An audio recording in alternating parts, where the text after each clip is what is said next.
नमस्कार दोस्तों।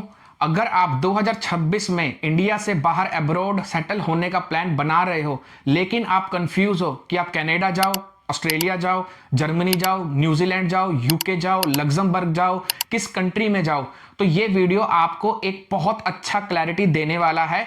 मैं आपको बताऊंगा कि कौन से कंट्रीज बजट फ्रेंडली हैं, कहां पीआर कंपैरेटिवली इजी है, कहां जॉब अपॉर्चुनिटीज ज्यादा हैं और कहां इंडियंस फास्टेस्ट ग्रो कर सकते हैं। और सबसे इंपॉर्टेंट बात, मैं सिर्फ हाइप नहीं करूंगा, मैं आपको रियलिटी बताने वाला हूं। चलिए शुरू करते हैं। अब हम सबसे पहले बात करते हैं कनाडा की। कनाडा देखा जाए तो हिस्टोरिकली इंडियंस का हब बन चुका है, लोगों की फेवरेट डेस्टिनेशन है। कनाडा की कुल आबादी है लगभग 3 करोड़ 80 लाख और इनमें से लगभग 29 लाख इंडियंस हैं, यानी करीब 7 से 8% पॉपुलेशन अब इंडियन ओरिजिन की है। तो क्यों लोग ज्यादातर कनाडा को पसंद करते हैं? क्योंकि जो कनाडा का पीआर है ये बहुत ही स्ट्रक्चर्ड है।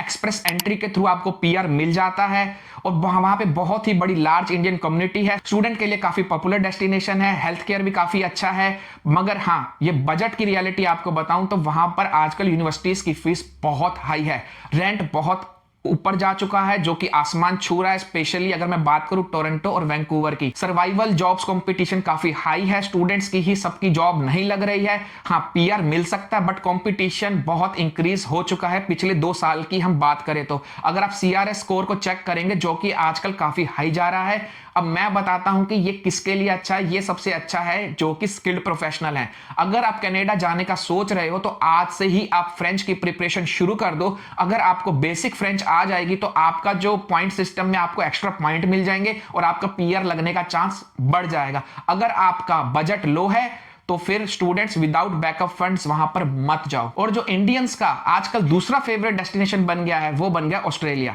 देखिए, क्योंकि ऑस्ट्रेलिया एक बहुत ही स्ट्रॉन्ग इकोनॉमी है आज की डेट में। ऑस्ट्रेलिया की टोटल पॉपुलेशन तकरीबन 2 करोड़ 70 लाख है और इनमें से लगभग 9 लाख इंडियंस इस वक्त ऑस्ट्रेलिया में रह रहे हैं। ये रफली 3 से 4% की पॉपुलेशन बन जाती है। अब ऑस्ट्रेलिया किस लिए अट्रैक्टिव है? क्योंकि ऑस्ट्रेलिया में as compare to other countries में बात करूं तो सैलरीज काफी ज्यादा हैं। स्किल्ड ऑक्यूपेशन लिस्ट सिस्टम वहां पर है, आप अपने स्किल के थ्रू शुरू में ही जॉब ढूंढ सकते हो रिमोटली। गुड लाइफस्टाइल बहुत अच्छा है, इंडियन कम्युनिटी धीरे धीरे बढ़ती जा रही है, बजट फ्रेंडली भी है। मगर सबसे जो बड़ी दिक्कत लोगों को आती है वो आती है स्किल असेसमेंट में और आइल्स में, और ये दोनों के लिए आपको इनिशियली कुछ कॉस्ट भी लगता है। वीजा फीस भी उसकी काफी हाई है, इनिशियली फंड भी काफी ज्यादा चाहिए। पीआर सिस्टम पॉइंट बेस है, ऑक्यूपेशन लिस्ट के ऊपर डिपेंड करता है। अगर आपका ऑक्यूपेशन उनकी लिस्ट में आता है तो आपके पीआर के चांसेस काफी बढ़ जाते हैं। आईटी, हेल्थ केयर, ट्रेड्स के लिए तो ये बहुत ही बढ़िया ऑप्शन है। तो मैं रिकमेंड करूंगा, अगर आप कोई भी स्किल्ड जानते हो, अगर आप स्किल्ड वर्कर हो, तो ये ऑस्ट्रेलिया से बेस्ट आज की डेट में कुछ नहीं है। मगर हाँ, अगर आप जनरल डिग्री होल्डर हो कि आपने कोई भी बीटेक वगैरह कर रखी है और कोई पर्टिकुलर आपके पास एमटेक या पीएचडी नहीं, अगर आप स्किल्ड हो तो आपको वहां पर थोड़ी सी जॉब ढूंढने में दिक्कत आने वाली है, क्योंकि ये जो सारे कंट्रीज हैं स्पेशलाइज जॉब अपॉर्चुनिटी के ही बंदों को रेफर करते हैं। ऐसा तो हो ही नहीं सकता कि जब हम बाहर माइग्रेट होने की बात कर रहे हैं तो हम एक दुनिया के सबसे ब्यूटीफुल कंट्री न्यूजीलैंड की बात ना करें।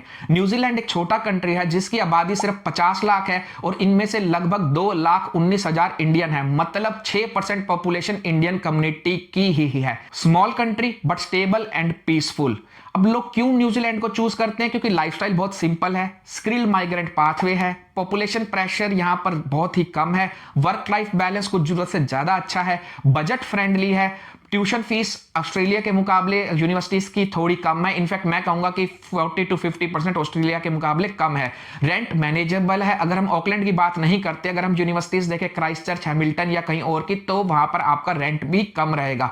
पीआर पाथवे बिल्कुल क्लियरली डिफाइंड है, जो वेबसाइट पे लिखा है उसके अकॉर्डिंग आपकी डॉक्यूमेंटेशन है, उसके अकॉर्डिंग आपकी जो है एप्लीकेशन है, तो आपको पीआर मिलने का चांस बहुत ज्यादा है। मगर सबसे जो रियलिटी की बात मैं करूं कि जॉब मार्केट बहुत ही छोटा है, इसलिए यहां पर नेटवर्किंग बहुत ही इंपॉर्टेंट है। अगर मैं अच्छी जॉब्स की बात करूं तो यहां पे नर्सेस, टीचर, ट्रेड और construction jobs as compare to others बहुत अच्छे हैं। लॉन्ग टर्म प्लानर्स के लिए जो अपनी पूरी लाइफ बाहर रहना चाहते हैं तो ये सबसे स्ट्रॉन्गेस्ट ऑप्शन है आज की डेट में। और न्यूजीलैंड की पॉपुलेशन अगर परसेंटेज में बात करें, कंट्री छोटा जरूर है मगर परसेंटेज में बात करें तो इंडियंस की पॉपुलेशन यहां पर दुनिया में सबसे ज्यादा है। अब मैं बात करता हूं एक ऐसे कंट्री की जो कि पिछले 2-3 सालों में इंडियंस के लिए काफी अच्छा ग्रो कर गया है, और वो है जर्मनी। जर्मनी की देखो जो टोटल पॉपुलेशन है वो है तकरीबन 8 करोड़ 30 लाख, और इसमें से अभी सिर्फ 1,60,000 के करीब इंडियंस हैं, जो कि पॉपुलेशन बनता है सिर्फ 0.2%। मगर ये लोगों के लिए इस वक्त इतना ज्यादा अट्रैक्टिव इसलिए है क्योंकि यहां पर जो यूनिवर्सिटीज की ट्यूशन फीस है ना वो काफी कम है। जॉब मार्केट बहुत ही स्ट्रांग है, खासकर इंजीनियरिंग और आईटी के लिए। बजट की बात करें क्योंकि ट्यूशन फीस कम है, लिविंग कॉस्ट मैनेजेबल है स्मॉलर सिटीज के अंदर, तो लोगों मतलब इंडियंस की काफी प्रेफरेंस ये बन चुका है। मगर हाँ, रियलिटी की बात करूं तो यहां पर जर्मन लैंग्वेज कुछ जरूरत से ज्यादा ही इंपॉर्टेंट है। इंडियन वहां पे बहुत कम है, मगर अगर आप रियली इंटरेस्टेड हो और आईटी या किसी अच्छी जॉब अभी आप कर रहे हो, आपका एक्सपीरियंस है और आप स्टूडेंट वीजा के थ्रू जाना चाहते हो, तो जर्मनी एक बहुत ही स्ट्रांग ऑप्शन है। तो उसके लिए आपको जो मेहनत करनी है वो आपको जर्मन सीखने के लिए करनी है। तो इंजीनियर्स आईटी प्रोफेशनल्स के लिए इससे बेस्ट कुछ भी नहीं है। English only long term plan के लिए आइडल नहीं है। जर्मन सीखना आज से ही शुरू कर दो अगर आप जर्मनी जाना चाहते हो तो। अब मैं बात करता हूं आयरलैंड की, जो कि यूरोप में ही एक और कंट्री है। ये बन चुका है अब टेक हब। आयरलैंड की आबादी सिर्फ 50 लाख है और इनमें से लगभग 90 से 95 हजार इंडियंस ही हैं, यानी अराउंड 2% पॉपुलेशन इंडियन ओरिजिन की है। अभी अट्रैक्टिव इसलिए है क्योंकि यहाँ पे जो टेक कंपनीज है जैसे गूगल, मेटा, इनके जो हैं वहां पे सेंटर्स खुले हुए हैं। और सबसे बढ़िया प्लस पॉइंट ये है कि ये एक इंग्लिश स्पीकिंग कंट्री है। वर्क परमिट के ऑप्शंस काफी अच्छे हैं। बजट की बात करें तो रेंट यहां पर काफी हाई है, स्पेशली डबलिन में जहां पर यूनिवर्सिटीज हैं और ज्यादातर जॉब्स हैं। बात करूं ये किसके लिए गुड है, तो ये आईटी प्रोफेशनल्स के लिए सबसे अच्छा है। नॉन टेक प्रोफेशनल के लिए यहां पर इतनी ज्यादा अभी तक लोग वहां पर गए नहीं है, बट टेक प्रोफेशनल्स के लिए ये बेस्ट है।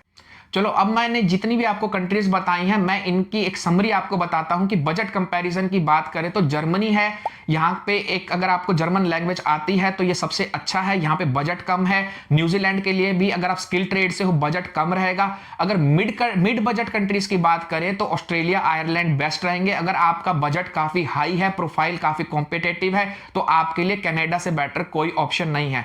अगर मैं पीआर डिफिकल्टी कंपैरिजन की बात करूं 2026 के अंदर, जो मेरा एस्टीमेट ये कहता है कि इजियर साइड और प्रोफाइल डिपेंडेंट की बात करूं तो फिर न्यूजीलैंड बेस्ट कंट्री रहेगा।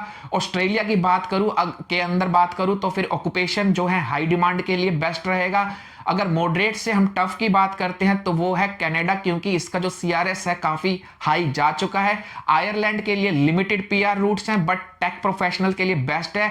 अगर आपको जर्मन लैंग्वेज अगर आप किसी तरीके से सीख लेते हो तो जर्मनी के अंदर आपके लिए जाना बहुत ही इजी हो जाता है। लो बजट है, चांसेस बहुत अच्छे हैं, जॉब्स काफी अच्छी हैं। चलिए, अब मैं आपको एक इंपॉर्टेंट रियलिटी चेक बताता हूं कि सबसे ज्यादा इंपॉर्टेंट क्या है और आपने कैसे कंट्री को चूज करना है।